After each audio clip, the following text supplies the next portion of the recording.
নমস্কার, কেমন আছেন সবাই? আজ আমি শেয়ার করব আপনাদের সাথে কাঁচকলার কোপ্তার রেসিপি।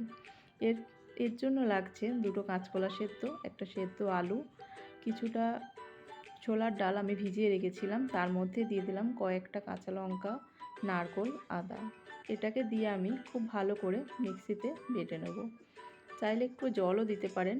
মিক্সিতে বাটা হয়ে গেলে এরপরে আমি হাতের সাহায্যে কাঁচকলার আলুগুলোকে ভালো করে ম্যাশ করে নেব। ম্যাশ করা হয়ে গেলে আমি ছোলার ডাল বাটাটা এর মধ্যে দিয়ে দেবো। তারপরে দেবো হাফ চামচ জিরে গুঁড়ো, হাফ চামচ লঙ্কার গুঁড়ো আর স্বাদ মতো নুন, আর দেবো একটু ধনেপাতা।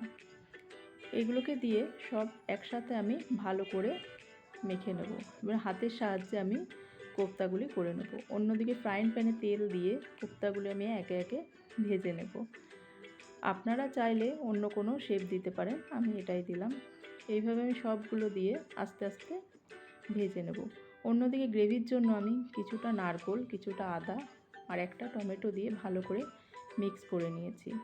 এদিকে কোপ্তাগুলি আমি ভালো করে ভেজে নেব। ওপর থেকে অল্প একটু তেল দিয়ে দিলাম।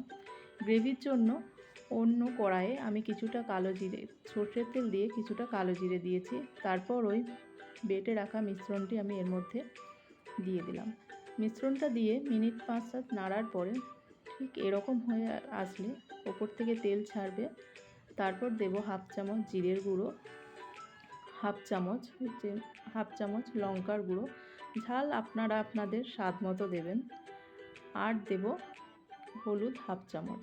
দেবার পরে ভালো করে আমি নাড়াচাড়া করব। স্বাদ মতো নুন দেব। ভালো করে নাড়াচাড়া করার পর একদম মশলা থেকে তেল ছেড়ে দেবে, কালারটা ঠিক এরকম আসবে। তখন আমি দিয়ে দেবো এর মধ্যে কিছুটা জল দেওয়ার পরে এদিকে কোপ্তা আমার একদম ভাজা রেডি, গ্রেভিও ফুটে উঠেছে। একে একে কোপ্তাগুলি আমি এর মধ্যে দিয়ে দেবো। আপনারা লক্ষ্য রাখবেন কোপ্তা দেওয়ার পর যেন এটাকে বেশিক্ষণ আর ফোটাবেন না। 1 মিনিটের মতো ফুটিয়ে গ্যাস অফ করে ওপর থেকে ধনেপাতা আর গরম মশলা দিয়ে একদম সার্ভ করুন কাঁচকলার কোপ্তা। আমার ভিডিওটি ভালো লাগলে লাইক, শেয়ার অ্যান্ড সাবস্ক্রাইব করে দিন। Thank you.